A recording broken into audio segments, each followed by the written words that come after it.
Bismillahirrahmanirrahim. Assalamualaikum warahmatullahi wabarakatuh.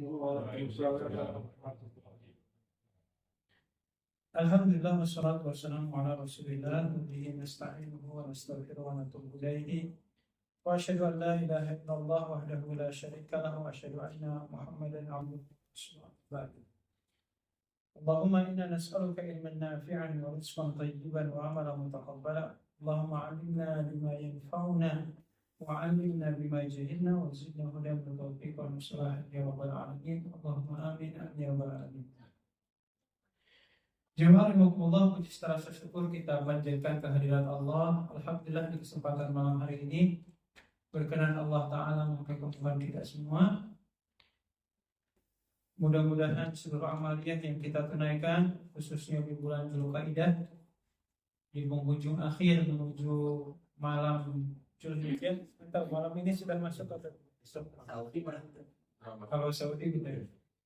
Kalau pemerintah kalau nggak salah sidang isbatnya 7:30 ini baru akan sidang isbat di Kemenang. Mudah-mudahan seluruh amal yang kita terima oleh Allah Azza wa Jalla, dan seluruh kebaikan ini mudah-mudahan bukan sekedar menjadi tabungan amal soleh, tapi menghapus seluruh dosa-dosa yang pernah kita lakukan. Salawat dan salam mudah-mudahan senantiasa terlimpah curahkan untuk suri teladan kita Habibana wa Nabiyana Muhammadin sallallahu alaihi wasallam, untuk para sahabat, tabi'ut tabi'in, dan utamanya kita semua. Allahumma amin ya rabbal alamin.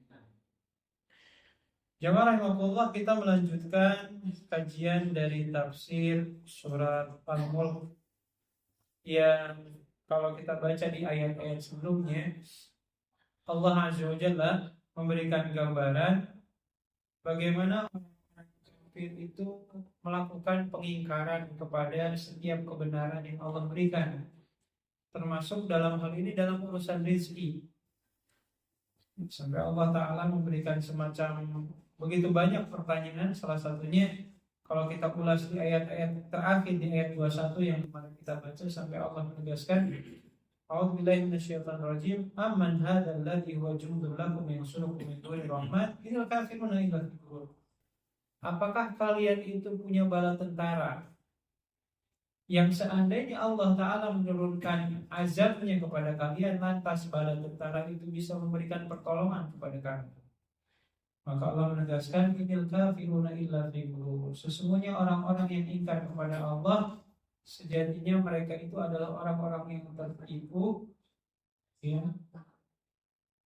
illa fi ghurur, kecuali hanya orang-orang yang tertipu saja.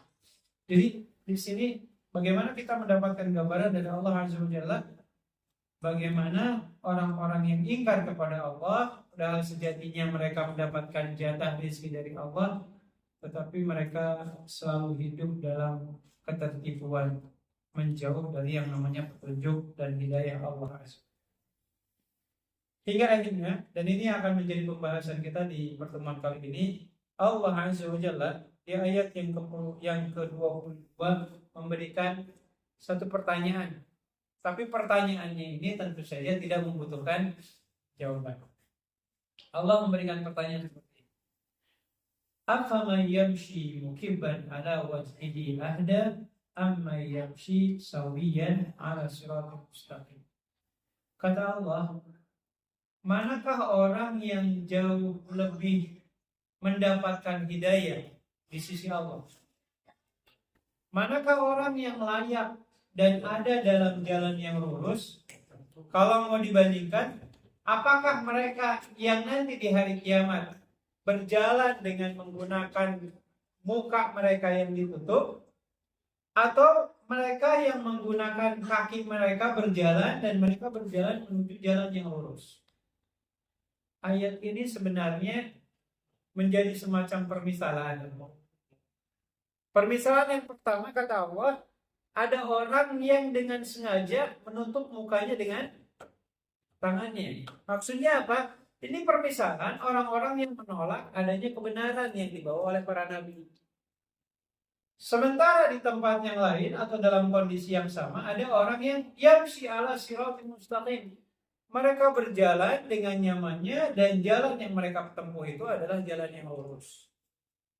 Maka pastinya kan orang yang menutup mukanya dengan tangan dengan orang yang jalan dengan jelasnya pasti akan mengalami keterarahan yang paling jelas adalah orang yang jalan tanpa menutup mukanya. Maka orang yang menutup mukanya ini, kalau kata para ulama ahli tafsir, dicontohkan seperti Abu Jahal, seperti Abu Lahab. Mereka tahu bahwasanya apa yang dibawa oleh Rasulullah SAW itu sebuah ajaran yang benar, tapi mereka menolak kebenaran tersebut. Sementara di saat yang sama ada orang-orang seperti, sebut saja paman Rasulullah SAW yang lain seperti Hamzah bin Abdul Muthalib, atau seperti kalau dalam kitab tafsir itu disebutkan seperti Abu Bakar, seperti Ammar bin Yasir dan seterusnya. Mereka ini memilih jalan yang dimana kemudian telah digariskan oleh Allah kepada Rasulnya. Maka tentu saja akan beda kualitas hidupnya. Sebagaimana pula ketika dalam urusan peribadatan, mereka jauh lebih jelas tata cara ibadahnya seperti apa. Ayat ini yang Allah memberikan hikmah salah satunya kepada kita bahwasanya kalau ingin selamat dalam kehidupan dunia, nggak cukup mengenal siapa Allah tanpa kemudian kita tahu bagaimana cara kita menyembah Allah. Ambil contoh nih, yang lagi ramai sekarang di media sosial Pak. Di Pandeglang, Banten. Boleh nyebut nama nggak? Mohon maaf ya. Karena para ulama menyebutkan hukum menggibah orang itu haram kecuali hanya beberapa kondisi. Oleh Imam An-Nawawi disebutkan dalam kitab Riyadhus Shalihin. Salah satunya adalah menyebutkan kesesatan tokoh tertentu agar umat tidak terjebak dari kesesatan. Sebut saja Muhammad Gufron. Mendengar namanya apa? Ya sering muncul tuh kalau di YouTube, di TikTok dan seterusnya. Dia kan mengatakan nih, Allah mengatakan kalau dia sudah janjian sama malaikat karena sudah apa lagi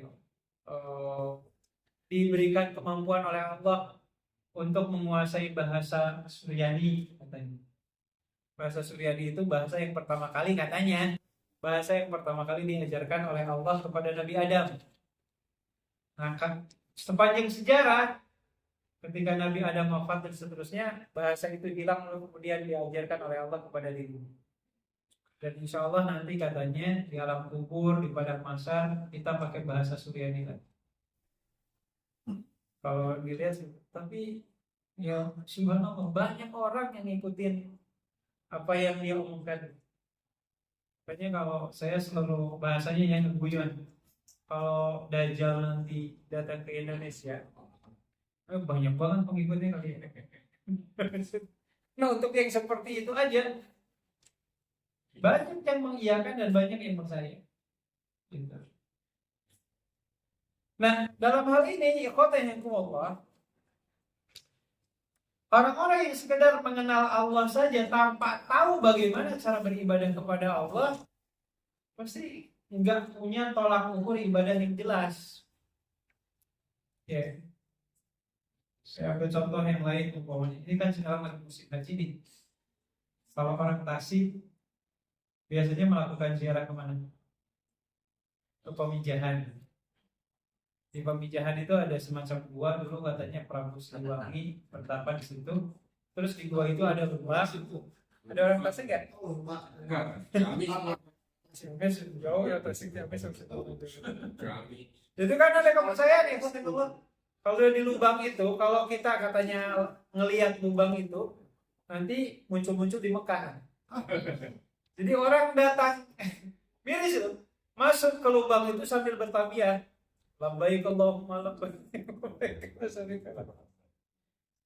Ada seperti itu ya Allah gitu ya. Atau ya yang contoh yang lain itu tuh di daerah Pandeglang ada hikayat batu Al-Quran.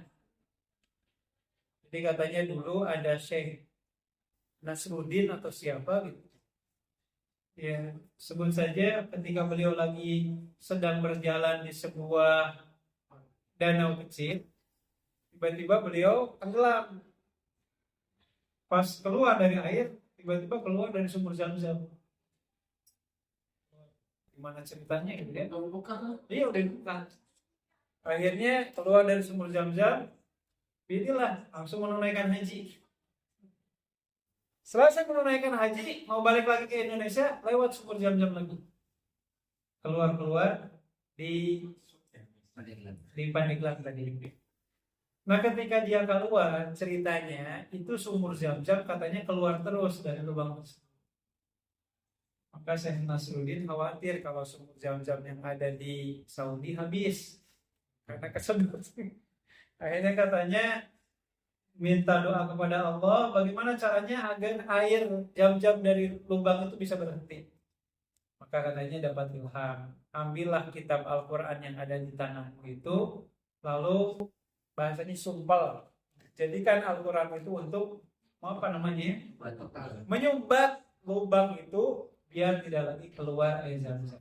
Akhirnya disumpelin dan izin Allah katanya Qurannya berubah jadi batu besar, maka dikenallah batu Al-Quran.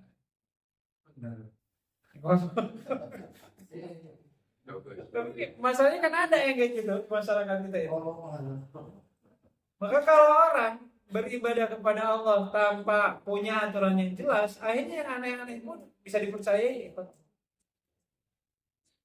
Sepanjang sejarah, sepertinya pemerintah Saudi juga belum punya pipa dari Mekah ke Madinah untuk kirim air Zam-Zam. Oh, ini dari Mekah ke Banten, luar biasa. Gitu ya. Kalau nggak gitu mah nanti Departemen Agama udah nggak perlu bagian haji lagi, kalau udah masuk aja semuanya pada ke lubang. Tapi biidznillah subhanallah sampai detik ini masyarakat kita sebagian masih punya kepercayaan sih. Yang lagi musim haji seperti ini, kalau datang ke Tasik dan seterusnya ke daerah Pamijahan, ya orang masuk ke gua itu saat kayak talbiyah, labbaik Allahumma labbaik, labbaik. Nanti pas masuk ke lubang itu keluar kan bingung pulangnya lagi kayak gimana. Nah itu hal-hal yang ada di masyarakat kita, dan secara umum menghilangkan hal-hal yang berbau takhayul khurafat itu terus terang jauh lebih berat. Ya jauh lebih berat dibandingkan secara umum masyarakat yang lebih awam atau katakanlah mereka yang non muslim, terus kita ajak dan dakwahi masuk Islam, secara umum biasanya jauh lebih mudah. Nah oleh karenanya ikhwatillah, kembali ke pembahasan kita, Allah Azza wa Jalla kemudian memberikan semacam perbandingan. Coba mana yang lebih baik?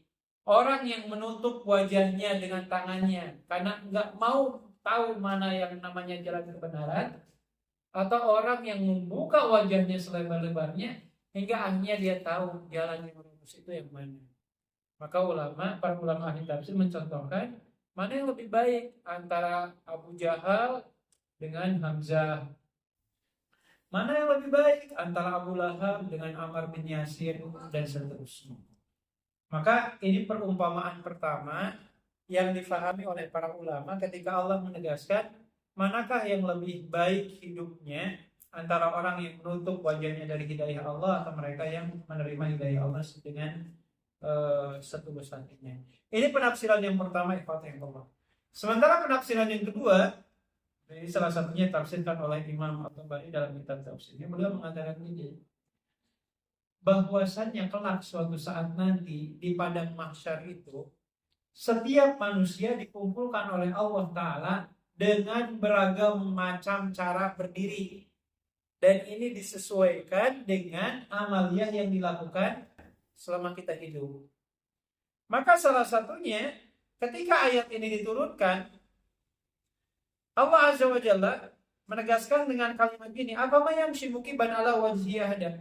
Manakah yang lebih baik antara orang yang berjalan dengan mukanya tertutup? Sebagian ulama ada yang mengartikan, dan ini dipahami juga oleh para sahabat, bahwasannya nanti di hari kiamat di padang mahsyar ada manusia yang cara berdirinya itu dengan cara kakinya ada di atas dan wajahnya di bawah.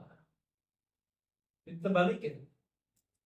Sampai ketika ayat ini dibacakan oleh Rasulullah kepada para sahabatnya, dalam hadis sahih riwayat Imam Ahmad, Anas bin Malik radhiyallahu ta'ala sampai bertanya. Anas bin Malik bertanya, ya Rasulullah, bagaimana caranya orang yang berdiri dengan menggunakan wajahnya? Maka Rasulullah SAW memberikan jawaban, alaisal ladzi amsyahum ala arjulihim qadiran ala ayyamsyahum ala wujuhihim. Kata Rasulullah SAW, bukankah Allah yang telah menciptakan kita di dunia, Allah berkuasa menjadikan kaki kita sebagai alat untuk berdiri. Lantas, kalau Allah berkuasa untuk menjadikan kaki kita sebagai alat berdiri, kenapa kemudian atau apa yang menghalangi Allah untuk menjadikan wajah kita itu sebagai alat untuk berdiri? Ya kalau Allah mau, ya bisa aja, kata Rasulullah SAW. Jadi nanti di hari kiamat nanti banyak juga orang yang posisi berdirinya itu kebalik. Salah satu asbab musababnya itu adalah karena mereka menolak hidayah yang Allah Subhanahu wa taala berikan. Punya akal tapi nggak dipakai. Kalau istilah orang Indonesia itu akalnya ada di dengkulnya, nggak mikirin ya. Gimana nanti bahasanya seperti itu. Kayak saya teringat, tapi ini bukan memotivasi bapak-bapak ya, beda konteksnya. Jadi saya punya teman, pilihlah istrinya 4.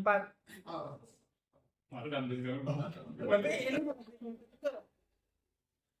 bijadilah istri pertama anaknya 13. Istri pertama anaknya 13.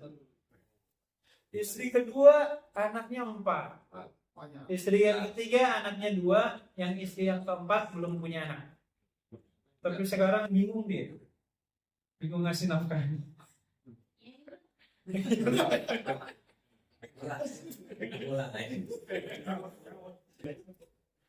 Itu dia langsung dikata di bahasanya nggak guyon gitu. Nah itu berpikirnya nggak pakai kepala, pakai dengkul. Meskipun istri-istrinya ridho, ya itu harus dipikirkan juga kemampuannya. Untuk makan susah, apalagi untuk biaya lain, biaya pendidikan seperti apa dan seterusnya. Pakai tapera. Kepikirannya jadi nunggu kapan tapera cair. Jadi Rasulullah SAW pun menjelaskan, dan sini sebagai bagian dari tafsir yang ditegaskan oleh Rasulullah SAW, dan sebaik-baiknya bahasanya tanda kutip sebaik-baiknya mufasir ya Rasulullah SAW menafsirkan berdasarkan apa yang diwahyukan oleh Allah. Jadi nanti di hari kiamat itu ada banyak orang yang posisi berdirinya itu dengan menggunakan dan beragam ya. Kalau dalam beberapa riwayat yang lain itu ada orang yang kepalanya diganti jadi kepala keledai seperti itu. Dan kalau kita bahas dalam bab sholat itu salah satunya Rasulullah SAW melihat tahiyyana aqwamun yarfa'una absarahum ila sama, kata Rasul.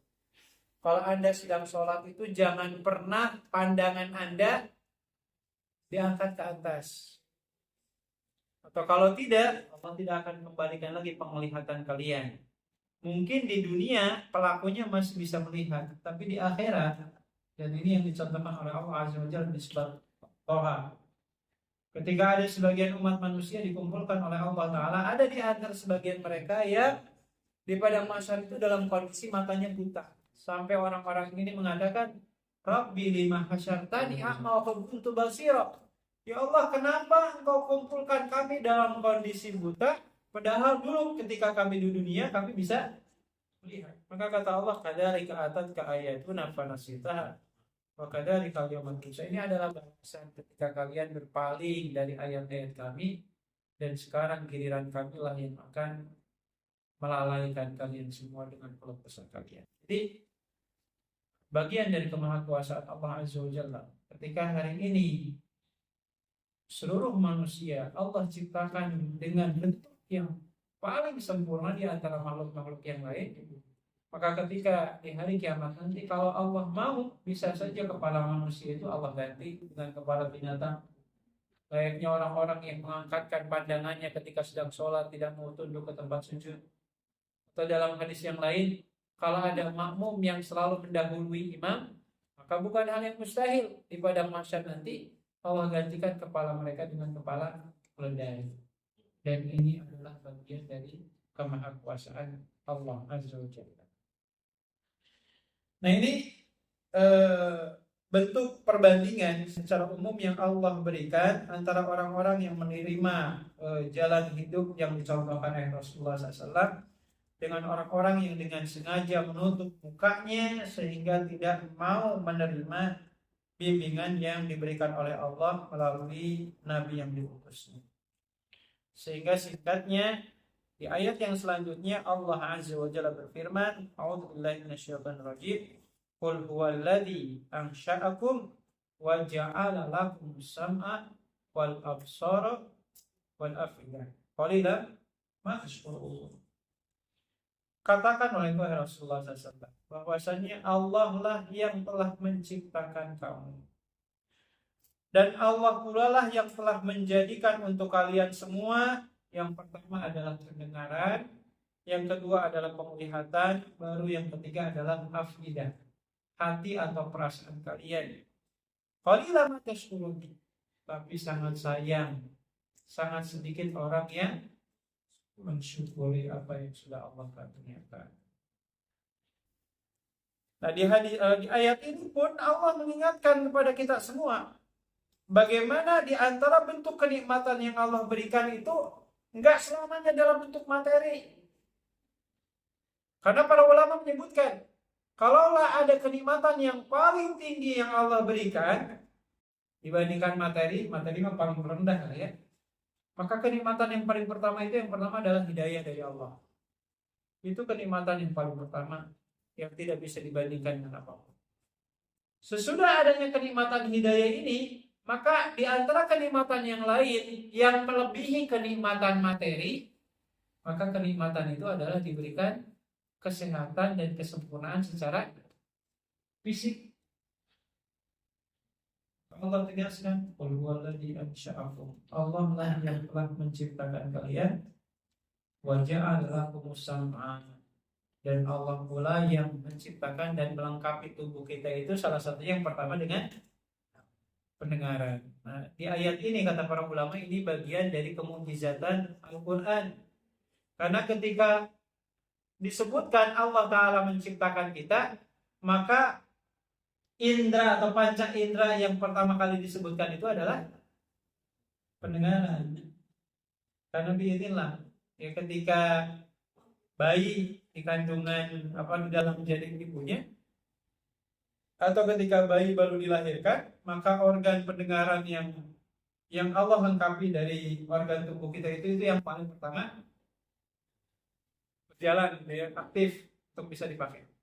Jadi yang pertama adalah pendengaran. Maka bayi yang baru lahir gak langsung bisa lihat kan secara jelas. Yang pertama itu pendengaran. Dan izin Allah Ta'ala ketika nanti kita meninggal, organ tubuh yang paling terakhir dari panca indera kita yang paling terakhir dihidupkan oleh Allah adalah pendengaran kita. Makanya kalau ada orang yang akan meninggal dunia, ikhtiar yang kita lakukan adalah dengan cara ditalqinkan. Boleh jadi mungkin matanya udah kemana gitu, tapi pendengarannya insya Allah masih baik. Makanya nggak tahu nih, perlu dijelaskan juga karena sebagian ulama ada yang semacam punya keyakinan kalau ada orang yang budak dari lahir, maka ketika dia sakaratul maut, izin Allah akan Allah kembalikan pendengaran sehingga tetap ditalqinkan.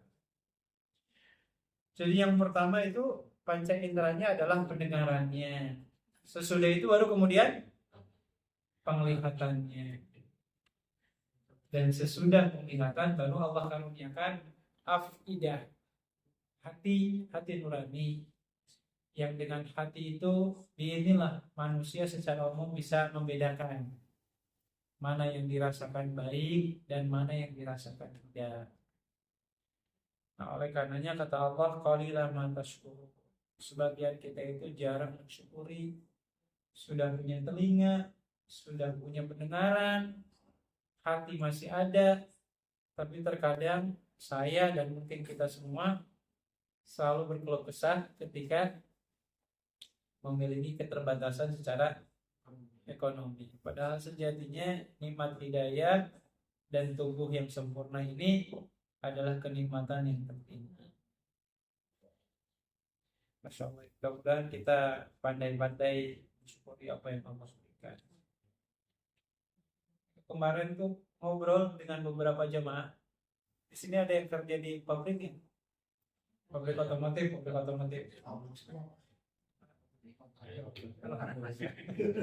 Saya ngobrol dengan beberapa teman yang di pabrik mobil gitu.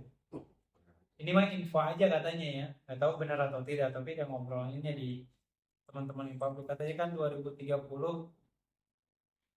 pemerintah akan mengurangi kendaraan yang mengeluarkan emisi karbon. Jadi akan fokus kendaraan yang listrik. Itu kan ada efeknya. Efeknya salah satunya ke perusahaan-perusahaan penyedia spare part dan seterusnya. Pasti kan ada komponen yang dihilangkan. Bahkan dari ini mah laporan resmi ya, dari Toyota itu sampai mengatakan 2030 kemungkinan nanti ada 1,5 juta karyawan yang akan di-PHK. Itu jadi pada pikiran, gimana nanti pensiun. Meskipun mungkin di sini sudah pada pensiun kali ya 2030. Tinggal ya generasi muda sekarang, generasi cemas. Generasi cemas gitu ya. Inilah yang harus siap bersaing dan seterusnya. Memang ikhwanullah kalau memikirkan apa yang belum terjadi dan melupakan apa yang ada di hadapan kita, ya ujung-ujungnya kurang bersyukur. Padahal di hadapan kita rezeki banyak, tapi karena mikirin yang belum terjadi, akhirnya banyak cemas, banyak ketakutan. Kumangkel. Bahasanya. Penting kita ikhtiar dan seterusnya. Ada yang mengeluh dengan pengurangan jumlah karyawan yang tadinya kerja di handle 3 orang jadi 1 orang.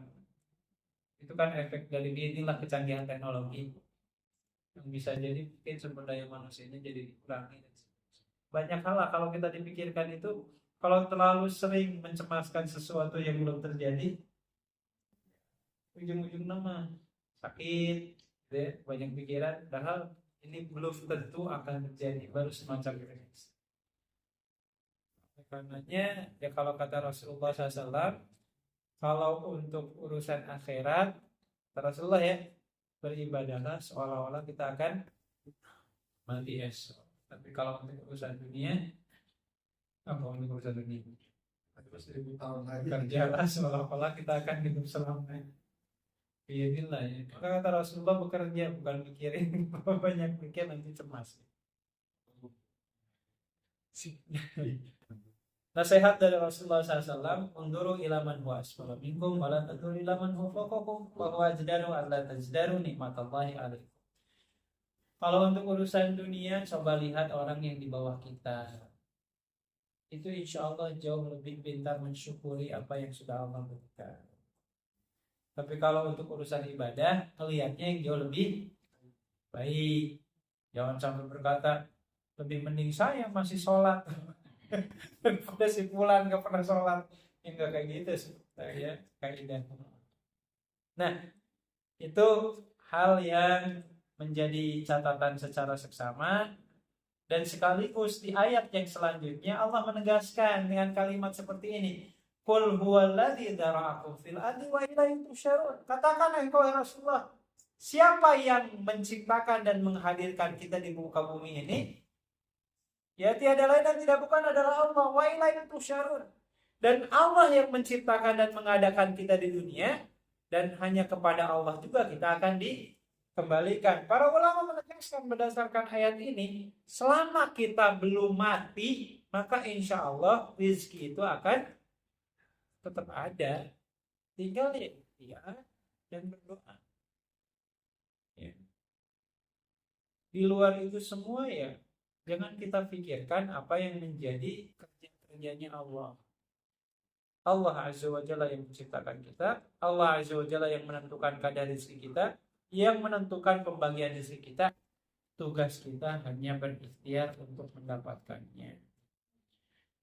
Nah, ini hal yang perlu kita cermati secara seksama agar kita pintar-pintar menikmati dan mensyukuri rezeki yang telah Allah berikan.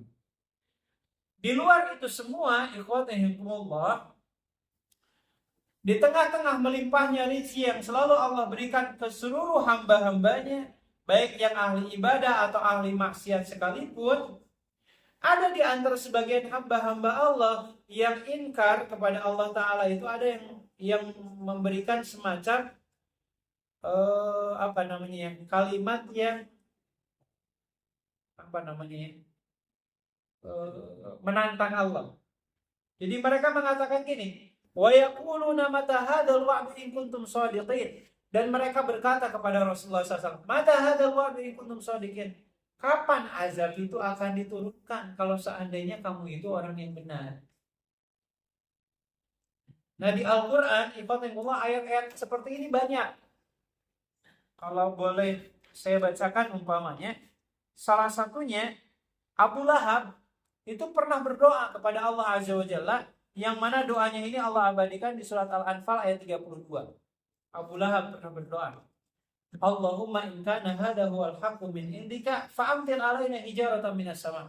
Ya Allah, kalau seandainya apa yang dibawa oleh Muhammad itu adalah kebenaran dari sisimu, maka turunkanlah hujan bebatuan dari langit kalau memang seandainya Muhammad itu benar. Itu pernah doa seperti itu. Atau di kesempatan yang lain, dan untuk kali ini doanya diijabah oleh Allah ketika perang Badar. Jadi di malamnya pada saat perang Badar akan terjadi keesokan harinya, Abu Jahal itu berdoa. Doanya seperti ini. Allahumma aqta'una rahma wa atana bima la na'rifuhu fahimhul ghada. Ya Allah, Engkau yang Maha tahu. Manakah di antara kami, maksudnya antara Abu Jahal dan Nabi Muhammad, manakah di antara kami yang selalu memutus silaturahminya dan mengajarkan ajaran yang aneh-aneh? Maka kalau Engkau memutuskan esok hari siapa yang benar dan siapa yang salah, maka binasakanlah salah satu di antara kami esok hari. Itu Abu Jahal. Jadi yakin benar kok, istiqomah dalam kekafirannya. Sampai nantang-nantang kayak gitu. Dan akhirnya Allah ijabah. Abu Jahal mati di perang Badar. Sampai kalau kita baca dalam kajian sirah itu, ketika perang Badar selesai, mayat-mayat itu bergelimpangan. Yang paling banyak itu tokoh-tokoh orang kafir Quraisy, ada Abu Jahal, ada Hilal bin Umayyah dan seterusnya.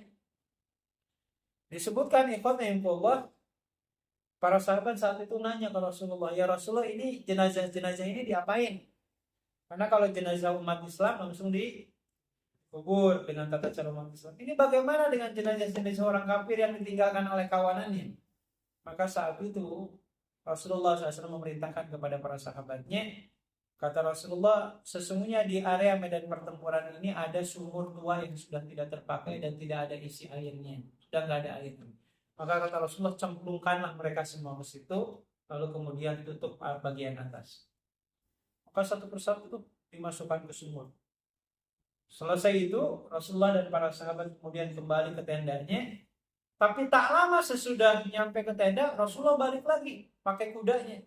Para sahabat kaget, itu ngapain Rasulullah balik lagi ke sana? Ternyata, dan ini tulis dalam Sahih Bukhari, ketika sampai ke ke sumur tersebut, Rasulullah SAW menyebutin nama-nama tokoh-tokoh kafir Quraisy tersebut. Salah satunya Abu Jahal. Wahai kalian, Abu Jahal, wahai fulan, dan seterusnya. Sesungguhnya saat ini kalian tahu siapa yang benar antara kita dan kamu. Nah, hadis ini disebutkan oleh para ulama, salah satunya oleh Imam Ibnu Hajar, kemudian menegaskan bahwasannya ketika Rasulullah SAW mengatakan hal itu, Allah mengembalikan arwah-arwah orang kafir itu ke jasadnya sehingga mereka diberikan kesempatan untuk mendengar apa yang dikatakan oleh Rasul. Sesudah itu, ya wallahu a'lam arwahnya di mana, yang jelas itu bagian dari ketetapan Allah. Di hadis ini jangan dijadikan alasan. Kalau nanti kita ziarah ke kuburan orang tua kita atau apa, kita ngomong, Pak, ini anakmu datang ke sini. Orang udah meninggal udah nggak dengar apa-apa. Jangankan orang tua kita yang sudah meninggal, bahkan Rasulullah SAW sekalipun, di mana beliau sudah wafat, Allah Ta'ala tidak memberikan kesempatan Rasulullah SAW untuk mendengar sholawat dari kita, kecuali kalau Allah yang menyampaikannya kepada Rasulullah SAW. Ya, jadi Rasulullah nggak dengar sholawat kita, kecuali Allah yang menyampaikannya. Aneh gitu. Itu bagian dari ujian keimanan. Kasus yang di Cirebon kemarin ya, ada kasus apa? Bina itu ya, film-film kan. Ada orang yang kesurupan, ya, atas namakan si korban, terus menceritakan gini dan seterusnya. Ya, dalam kajian akidah itu sesuatu yang menyimpang, karena orang yang sudah mati tidak mungkin balik lagi. Boro-boro ngurusin urusan dunia kan, urusan di dalam kubur juga walau alam bisa atau enggak jawab. Tapi itu dipercaya kan oleh masyarakat kita. Sampai nggak tahu di bioskop, kalau nggak salah yang nontonnya juga banyak, ya, nyampe 6 juta orang nonton. Itu cara setan sih sebenarnya, menyimpangkan akidah umat seolah-olah ingin memberikan semacam satu doktrin atau kayak keyakinan kalau orang yang sudah mati itu arwahnya bisa gentayangan, bisa balik lagi, ya, bisa ngerasuk ke tubuh siapapun. Waliyadzubillah, nggak ada. Tapi ya di negara kita banyak yang aneh. Saya sempat cerita ya, 2 minggu yang lalu ada salah seorang jamaah yang mengadakan acara walimatus safar.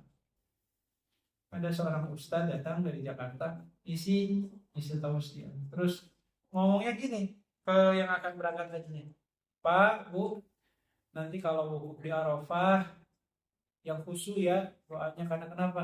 Nanti ada 4 nabi yang ikut hadir. 4 nabi. Nabi Isa, Nabi Idris, Nabi Ilyas, satu lagi nggak tahu saya lupa. Jadi yakin ada 4 nabi nanti hadir. Ya, jamaahnya ini selengan celinguk. Ini gimana ceritanya? Ada 4 nabi turun di Padang Arafah ketika wukuf. Apalagi yang disebutkannya Nabi Isa.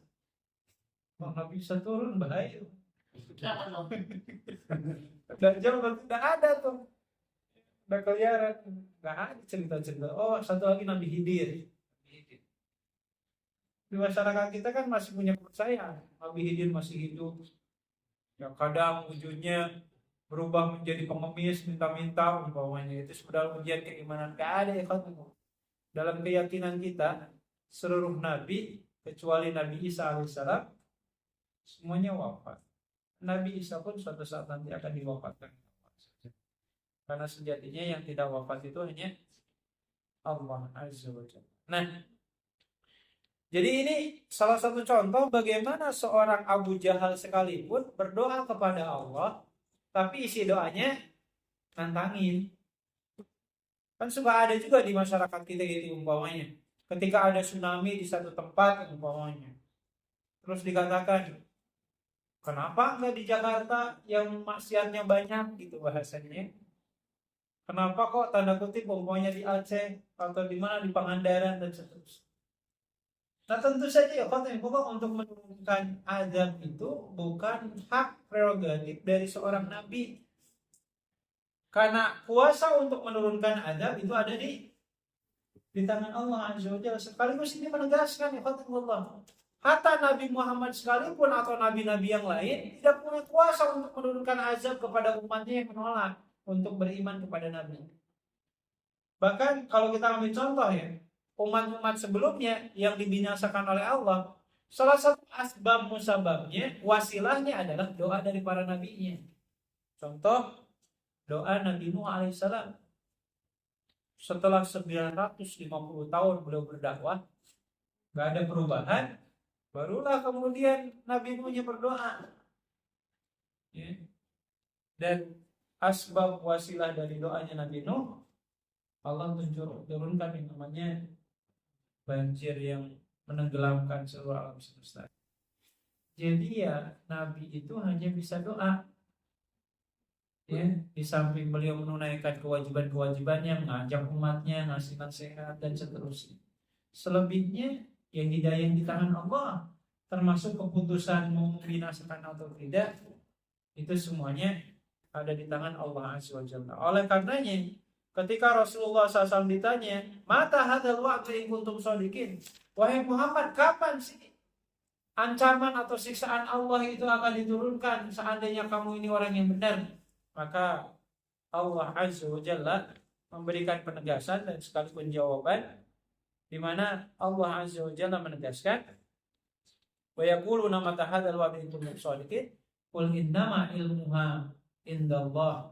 Ya, bahasanya jawab oleh Rasulullah, sesungguhnya yang tahu kapan azab itu akan diturunkan hanya Allah Azza wa Jalla. Maka ini satu hal yang perlu kita cermati, bahwasanya tadi sebagaimana diuraikan, urusan memberikan azab atau tidak itu adalah hak prerogatif Allah Ta'ala. Tugas seorang nabi hanya mengingatkan dan menyampaikan saja. Selanjutnya ikhwatillah, ada beberapa ayat lagi sebagai penutup. Rasulullah SAW kemudian diperintahkan oleh Allah Ta'ala memberikan jawaban yang lain. Ketika orang-orang kafir itu nanya kapan azab itu akan Allah turunkan, di samping ilmunya itu ada di tangan Allah Azza wa Jalla, Rasulullah SAW pun disuruh memberikan jawaban seperti ini. Qul ara'aytum in ahlakani Allah wa ma'iya wa rahimana fama yujirul kafirina min adzabil alim. Katakan wahai Rasul, kalau seandainya aku, yang dimaksud aku di sini adalah Rasulullah ya. Katakan oleh engkau ya Rasulullah, kalau seandainya aku ini meninggal dunia, termasuk para pengikutku ini meninggal dunia, lantas kemudian Allah mengazab kami, siapa yang akan melindungi kalian dari azab Allah? Artinya, kalau orang-orang soleh di dunia ini sudah tidak ada, terus Allah menurunkan azabnya, pertanyaannya siapa yang akan melindungi kalian dari murkanya Allah Ta'ala? Dan ini kan pasti akan terjadi suatu saat nanti, di mana ketika hari kiamat terjadi, sebelumnya orang-orang solehnya sudah diwafatkan oleh Allah dengan munculnya dukhan, asap itu di beberapa waktu lah, hanya Allah yang Maha tahu kapan terjadinya. Beberapa waktu sebelum kiamat itu terjadi akan keluar dukhan atau asap, yang ketika orang yang dalam hatinya ada keimanan, meskipun hanya sebutir biji jagung sekalipun, ketika ada keimanan dalam hatinya, ketika asap itu tercium, langsung bersin, sesudah bersin langsung wafat. Dan semuanya akan seperti itu. Dan yang tersisa hanya orang-orang kafir saja. Sehingga kan disebutkan salah satu keburukan itu akan muncul sekelompok orang dari negeri Habasyah. Mereka datang ke Mekah menghancurin Ka'bah sehancur-hancur. Gak ada yang melindungi Ka'bah di kalangan hamba-hamba Allah, karena semuanya sudah diwafatkan oleh Allah. Nah makanya Rasulullah SAW mengingatkan, emang kalau saya mati dan para pengikut saya mati, terus Allah turunkan azab, siapa yang akan menolong kalian? Jadi ini sebenarnya salah satu janji dari Allah Azza wa Jalla. Kalau kita baca di surat Al-Anfal ayat yang ke-15, Allah Azza wa Jalla mengatakan seperti ini. A'udzubillahi minasyaitonir rajim. Wa ma kana Allahu liya'adzibahum wa anta fihim wa ma kana Allahu mu'adzibahum wa hum yastaghfirun. Allah itu enggak akan mengazab umat manusia selama dua hal ini masih ada atau salah satunya. Yang pertama, selama Nabi Muhammad masih hidup, atau selama masih ada umatnya yang beristighfar kepada Allah Azza wa Jalla. Selama masih ada dua ini atau salah satunya, insya Allah nggak akan menghancurkan dunia. Dan ini adalah janji dari Allah kepada Rasulullah dan umatnya. Maka kalau umat-umat zaman dulu coba kita perhatikan, ketika mereka ingkar kepada nabinya, kisah Nabi Lut, kisah Nabi Nuh, dan nabi-nabi yang lain, ketika mereka ingkar, rata-rata langsung diazab oleh Allah Azza wa Jalla. Tapi kalau umat Nabi Muhammad, biinilah selama masih ada majelis ilmu seperti ini, ya, selama masih ada orang yang berzikir, selama masih ada orang yang beristighfar, maka insya Allah ya bahasanya kita ini menjadi salah satu asbab wasilah di mana Allah Ta'ala menahan azabnya untuk diturunkan ke muka bumi. Nah, oleh karenanya Rasulullah mengingatkan, ketika Allah Ta'ala menurunkan azabnya dan di sana ada orang soleh, tapi ternyata orang soleh ini kemudian terkena imbas dari azab tersebut, ini bisa jadi ada dua hal nih yang perlu kita cermati. Pertama, kalau Allah menurunkan azab, Allah Ta'ala gak akan tebang pilih, siapapun yang ada di situ akan diwafatkan. Tapi bedanya kalau orang soleh insya Allah matinya dalam kondisi baik. Ini catatan yang pertama. Atau catatan kedua, bisa jadi orang soleh ada di dalamnya tapi dia tidak beramal ma'ruf nahi munkar. Maka kalau ada orang yang soleh tapi solehnya cuma sendirian, gak ngajak-ngajak orang, dan membiarkan masyarakatnya hidup bergelimang maksiat, maka orang soleh inilah yang akan pertama kali diazab oleh Allah Azza wa Jalla. Maka disinilah pentingnya kita menjadi bagian dari orang-orang yang mengajak kepada kebaikan dan mengingatkan masyarakat agar jangan melakukan dosa dan kemaksiatan. Ini berbahagialah ya kalau kita menjadi bagian dari orang-orang yang selalu hadir di kumpulan kebaikan. Nah, ini hal yang ditegaskan oleh Rasulullah SAW, bahwasanya kehadiran Rasulullah dan kehadiran umat-umatnya yang soleh ini menjadi asbab wasilah Allah menahan azabnya ke muka bumi. Termasuk dalam hal ini dua ayat terakhir Allah Azza wa Jalla mengatakan, qul huwa rahmanu amanna bihi wa alaihi tawakkalna fasata'lamu man huwa fi dhalalin mubin. Katakan wahai Rasulullah, sesungguhnya Allah yang Maha Rahman adalah zat yang kami imani kebenarannya, dan kami bertawakal kepada Allah yang Maha Rahman, dan suatu saat nanti kalian akan tahu siapakah di antara kita yang ada dalam kesesatan yang nyata. Nah, di sini Allah Ta'ala menyebutkan kata Ar-Rahman sebagai pengganti dari lafaz Allah. Kenapa ini terjadi? Singkatnya, karena orang-orang Quraisy menolak menggunakan lafaz Rahman sebagai pengganti dari Allah. Mereka nggak mau. Kata Ar-Rahman Ar-Rahim itu dalam pandangan mereka ini bukan nama Tuhan yang tidak selayaknya disematkan kepada Allah. Makanya dulu pernah kalau kita baca dalam kajian sirah itu ada yang namanya perjanjian Hudaybiyah. Saat itu Sayyidina Ali bin Abi Thalib radhiyallahu ta'ala sebagai juru tulisnya diperintahkan oleh Rasulullah, tulislah diawali dengan kalimat Bismillahirrahmanirrahim. Tapi apa perkataan orang kafir Quraisy? Apa itu Ar-Rahman Ar-Rahim? Kami enggak mengenal kalimat seperti itu. Tolong dicoret Ar-Rahman Ar-Rahimnya. Tulis cukup dengan kalimat Bismillah aja. Makanya di ayat ini Allah katakan, ya, pengganti dari lafaz Allah itu Allah menggunakan salah satu dari Asmaul Husnanya adalah kalimat Ar-Rahman, di mana orang-orang kafir Quraisy menolak menggunakan kata Ar-Rahman sebagai pengganti dari lafaz Allah Azza wa Jalla. Dan yang terakhir, Allah Azza wa Jalla menegaskan, qul ara'aytum in asbaha ma'ukum ghawra faman ya'tikum bima'in ma'in. Katakan wahai Rasulullah kepada mereka, sekiranya hari ini kalian mendapati air yang ada di sekitar kalian itu tiba-tiba berhenti, musim kemarau berkepanjangan, Allah tahan air itu untuk turun ke muka bumi, maka kata Allah Azza wa Jalla, siapakah di antara kalian yang bisa mendatangkan air yang jernih? Maka kita bisa menemukan salah satu fenomena hari ini, negeri Mekah yang dulunya kering, kerontang dan tandus, hari ini berubah jadi subur, hijau. Kalau Allah mau, Negara yang tandus pun bisa menghijau. Sebaliknya, negara kita yang beriklim tropis, kalau Allah berkehendak, ketika musim kemarau tiba, seperti di Kerawang aja, banyak daerah-daerah yang rawan air bersih. Giliran turun hujan, banjir.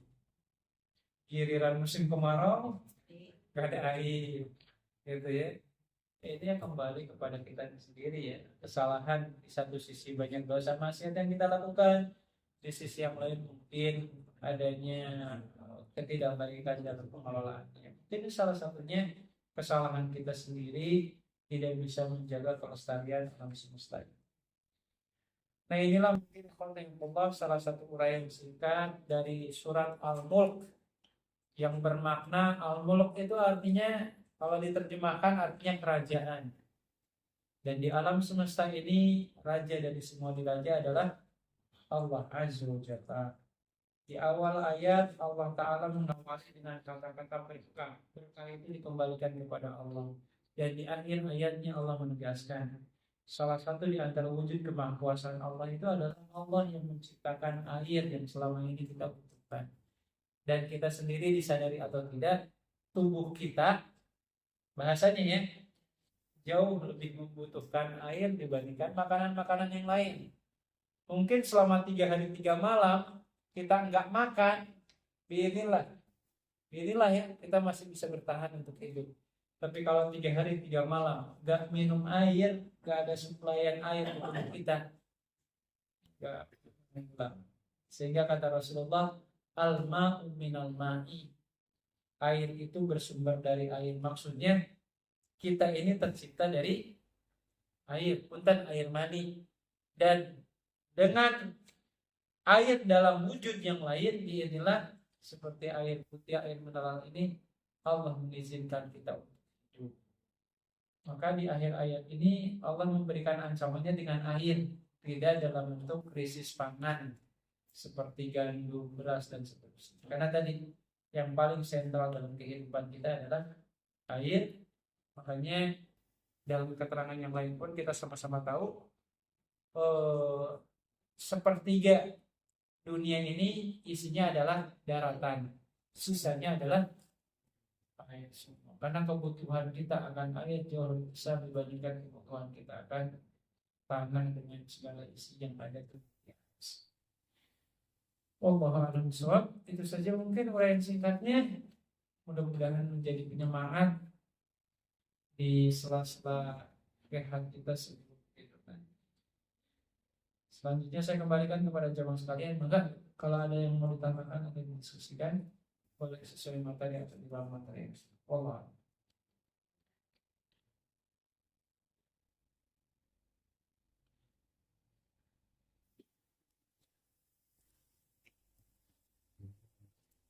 Apa? Apa tuh? Oh, Pak Joko. Jawabannya kemana nih? Ada di belakang kulkas banyak foto ada yang banyak 13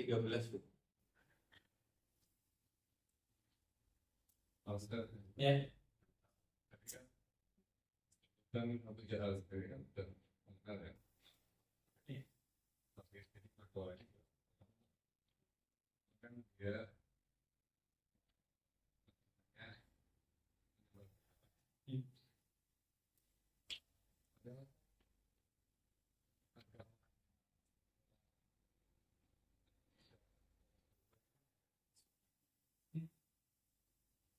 karena nggak ada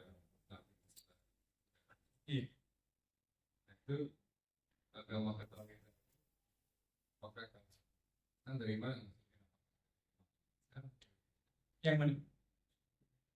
Hal itu kan Oh iya, ajaran dari mana gitu? ya pakai Allah bahwa rezeki atau ajaran sesuatu kan dia Iya itu. Jadi kalau kita baca dalam kajian sirah itu, sesudah Nabi Isa alaihissalam diangkat ke atas langit sana, memang secara umum manusia itu hidup dalam kondisi kekosongan. dari yang namanya utusan Allah, termasuk kehilangan petunjuk berupa kitab-kitab yang telah Allah titipkan kepada para nabi yang ada. Bahkan sebagian besar kitab yang ada pun sudah mengalami perubahan. Sehingga dikenallah ada yang namanya Ahlul Fatrah. Ahlul Fatrah itu mereka yang hidup di fase kekosongan. Nah, timbul pertanyaan ini, tradisi penyembahan berhala dan seterusnya asal muasalnya itu dari mana? Yang pertama, ikhwatillah, untuk manusia yang hidup di Jazirah Arab, khususnya di kota Mekah, sebenarnya mereka sudah punya warisan peninggalan agama dari Nabi Ibrahim dan Ismail. Makanya tradisi haji itu ada. Bahkan ketika Rasulullah SAW sebelum diangkat jadi Nabi sekalipun. Tapi ujung-ujungnya kan dicampur adukan hal-hal yang berbau kesyirikan. Nah, kalau kita baca dalam sejarah itu, asal muasal yang membawa berhala ke tengah-tengah penduduk Mekah itu ada salah satu tokoh namanya Abu Duhai Al-Khuzai. Jadi dialah yang paling bertanggung jawab membawa berhala ke kota Mekah. Jadi ceritanya dia ingin menjadi orang yang terkenal lah ya, ingin mencari popularitas karena saat itu penduduk Mekah hanya mengikuti ajaran warisan Nabi Ibrahim, itu pun yang tersisa, selebihnya mereka nggak tahu. Maka Abu Luhai Al-Huzaini keliling dari satu negeri ke negeri yang lain, akhirnya di negeri Syam dia mendapati sebuah perkampungan di mana perkampungan itu menyembah berhala. Akhirnya dia minta salah satu patungnya, dikasihlah satu patung namanya Hubal. Di tengah jalan patung ini tangannya patah ceritanya. Akhirnya Abu Luhai Al-Huzai ini buat tangan palsu terbuat dari emas, terus ditempelkan ke berhala itu, disampaikan ke masyarakat luas. Ternyata diterima. Mulailah terjadilah tradisi kesyirikan. Dan Rasulullah SAW menyebutkan ketika beliau Isra Mi'raj itu dalam hadisnya, ketika Rasulullah diperlihatkan oleh Allah siksaan neraka itu, salah satunya adalah Abu Luhai Al-Huzai ini lagi menarik-narik ususnya yang terburai dari perutnya. Sampai Rasulullah nanya kepada malaikat Jibril saat malaikat Jibril menyebutkan ini adalah balasan karena dia yang paling bertanggung jawab untuk membalaskan tradisi kesyirikan di tengah-tengah masyarakat Arab. Sekaligus ini sebenarnya pembelajaran bagi kita ya, karena Abu Luhai Al-Huzai ini sebelum dia menyebarluaskan tradisi kesyirikan, jauh-jauh hari sebelum itu, dia ini terkenal dengan orang yang baik, yang selalu menolong banyak orang yang kesusahan.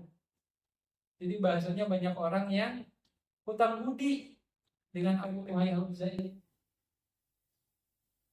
Ya, izin Allah ketika dia datang ke tengah-tengah masyarakat itu, secara umum ya, banyak orang yang akhirnya menerima. Makanya saya teringat dengan istilah orang Sunda. Ada orang Sunda nggak di sini? Orang Sunda, Sunda ada. Yang bawa apa tentang waktu orang Sunda. Jadi ada ungkapan kan di masyarakat Sunda itu, kalimatnya kahartos, apa namanya? Apa bahasa? Karaos, artos. Apa tuh? Karaos itu artinya kerasa manfaatnya, saya itu pernah ditolong sama sebulan. Kerasa. Kahartos itu dimengerti. Kaharti. Memang ya orang seperti ini kerasa kemanfaatannya, bentuknya kelihatan gitu. Baru yang terakhir artos, duit. Jadi orang kalau sudah banyak dibantu, yang merasa masa terakhirnya merasa punya hutang budi. Nah, Abu Luhai Al-Huzai ini di satu sisi, dia orang yang jiwa sosialnya hebat, luar biasa. Banyak orang yang terbantu dengan kesusahan yang dimilikinya. Ketika dia bawa ajaran itu, biarlah banyak orang yang menerima. Akhirnya seiring berjalan waktu, ya, ketika Rasulullah hadir di tengah-tengah mereka itu, ya tadi tradisi kesyirikan itu begitu mengakar kuat yang luar biasa. Itu mungkin ya Tapi catatannya ahlul fatrah ini berhenti ketika Rasulullah hadir di tengah-tengah masyarakat kafir yang jahiliyah di Mesir. Jadi nggak ada istilah lagi ahlul fatrah karena nabinya sudah ada, sehingga masa kekosongan itu sudah tidak ada. Kalaupun ada, mungkin pernah saya sampaikan dalam hadis sahih riwayat Imam Abu Daud, Rasulullah menyebutkan ahlul fatrah itu ada 4 jenis ya. Satu, mereka yang hidup di masa kekosongan di mana Nabi dan Rasul tidak ada. Kedua, mereka yang hidup Islam nyampe ke mereka, tapi merekanya keburu pikun, gitu. Keburu pikun, gitu. Dan bisa jadi mungkin aja terjadi zaman sekarang kan, orang yang tinggal di pelosok hutan, umpamanya. Dai-nya baru nyampe ketika mereka udah pikun. Terus yang ketiga, mereka yang lahir maaf dalam kondisi berkebutuhan khusus. Jadi akalnya nggak bisa normal, seperti autis atau apa nih. Nah, yang terakhir ini mereka yang kalau tadi dicontohkan itu Islam hadir di tengah-tengah mereka, ya, di tengah-tengah mereka. Tapi disebutkan dalam hadis yang lain ini, kalau tadi mereka orang pikun, sementara yang terakhir ini mereka yang pendengarannya itu terganggu. Istilahnya apa? Budak. Jadi Islam hadir, tapi mereka budak gitu. Nah, kata Rasulullah SAW, 4 kelompok inilah yang nanti di padang mahsyar akan Allah minta ketaatannya. Jadi Allah minta kepada mereka mau taat nggak kepada perintah. Maka saat itu orang-orangnya mengatakan sami'na wa ata'na. Allah Ta'ala membukakan sebuah gerbang pintu yang sangat besar. Ketika dibuka ada api yang menyala-nyala, seolah-olah itu adalah neraka. Lalu kemudian Allah mengatakan anidkhulun nar, perintah saya kepada kalian, masuklah kalian ke api tersebut. Dan ternyata yang terlihat adalah api, padahal sebenarnya adalah surga. Itu adalah ujian bagi mereka-mereka yang belum atau tidak pernah mengenal Islam selama mereka masih hidup di dunia. Maka berbahagialah kita yang lahir dari orang tua muslim, lahir dalam kondisi akal dan fisik kita sempurna, sehingga kita bisa beribadah sesuai dengan apa yang pernah dicontohkan oleh Rasulullah di masa itu. Allah. Masya Allah, matanya makin berat. Ada lagi kalian Allah sebelum ditutup?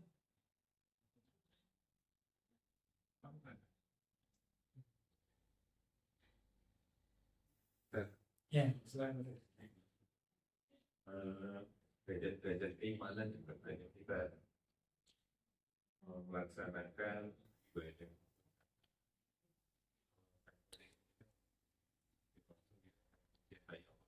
Ya.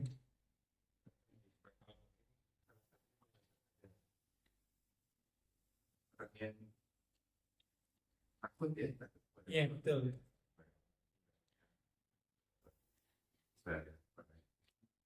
Itu gimana? Dan kalau kita kan masih levelnya mungkin masih ya karena kan takut terhadap mereka gitu. Iya, iya.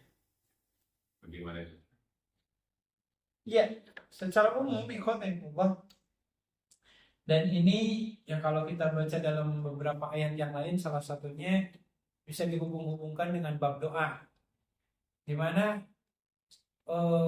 doa yang paling terbaik itu adalah bukan sekedar doa minta surga, tapi doa meminta agar Allah mencintai kita. Itu salah satu doa yang tertinggi. Jadi kita tidak memikirkan surga, tapi kita memikirkan bagaimana Allah mencintai kita. Itu doa yang paling tertinggi. Baru sesudah itu doa minta surga dan seterusnya. Nah, oleh sebab itu Rasulullah SAW sebagai pribadi yang baik yang dijadikan suri teladan bagi kita. Rasulullah SAW secara pribadi pun, ya, meskipun beliau sudah dijamin masuk surga, tapi tetap beliau pun tetap memohon ampunan dan memohon yang namanya kenikmatan surga dari Allah Azza wa Jalla. Meskipun beliau sudah mendapatkan jaminan itu. Artinya gini, Allah yang Maha Tahu dan maha mengerti dengan isi hati kita.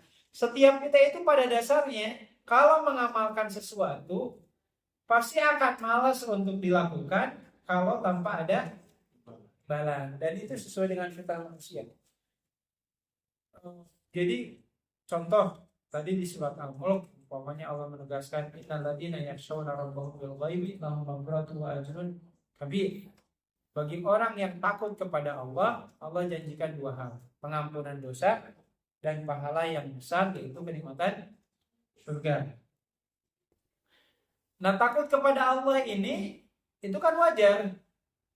Bukan hanya sekedar dalam konteks takut akan adanya bahasanya penglihatan yang Allah lihat dari apa yang kita lakukan.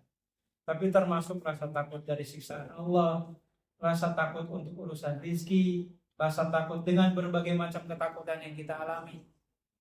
Ya, ini adalah bentuk rasa ketakutan yang wajar. Nah, oleh karenanya ini ada salah satu uraian yang ditulis oleh Imam Al-Ghazali dalam kitab Ihya Ulumuddin. Beliau mengatakan gini, kalau mau dibagi manusia itu dilihat dari segi ibadahnya, motif tujuan ibadahnya itu terbagi kepada 3. Yang pertama, ada orang yang beribadah motifnya dunia doang. Jadi ketika ibadah itu ya Allah, duit. Itu kelompok yang pertama. Kelompok yang kedua, ada orang yang berdoa minta dunia dan minta akhirat. Rabbana atina fid dunya hasanah wa fil akhirati hasanah wa qina adzabannar. Dan kelompok yang ketiga adalah orang yang minta akhirat doang, tidak memprioritaskan kenikmatan dunia. Tapi memang untuk meraih puncak ini kan sesuatu yang berat kan, karena rata-rata setiap kita, dan ini pun bukan sesuatu yang buruk, karena Allah pun selalu mengajarkan kepada kita, dan ini doa yang selalu juga diamalkan oleh Rasulullah, mengucapkan doa yang sapu jagat itu loh, Rabbana atina ya senang akhirati hasanah. Ya Allah, berikan kepada kami kebaikan di dunia, kebaikan di akhirat, dan lindungi kami dari siksaan api neraka. Jadi sepertinya ya kita di level kedua ini, gitu ya.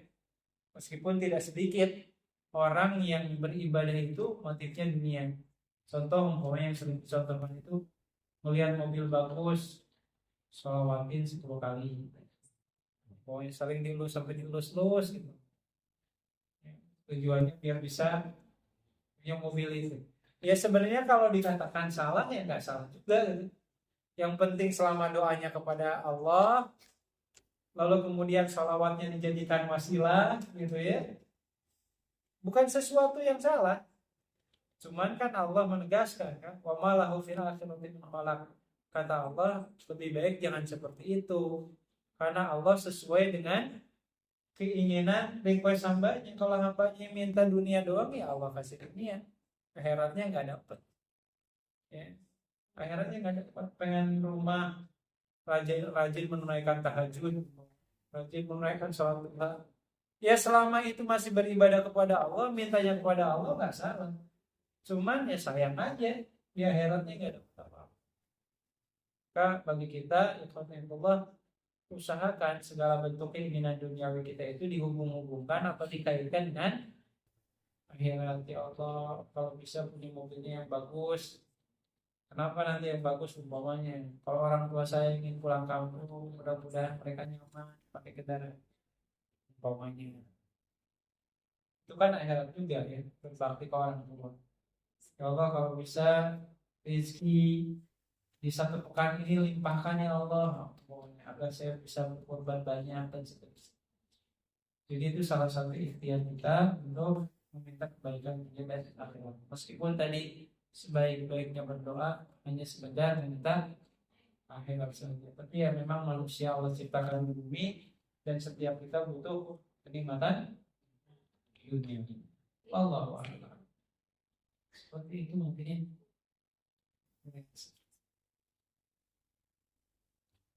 Wallahu a'lam.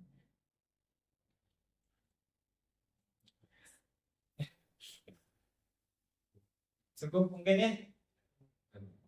Mudah-mudahan apa yang kita sampaikan sedikit banyaknya bisa menambah kita, dan yang paling penting menambah dan menguatkan keimanan kita kepada Allah SWT. Kita tutup majelis kita hari ini dengan istighfar, hamdalah dan doa majlis. Astagfirullahaladzim, astagfirullahaladzim, astagfirullahaladzim. Alhamdulillahirabbil alamin. Subhanakallahumma wa bihamdika, asyhadu an la ilaha illa anta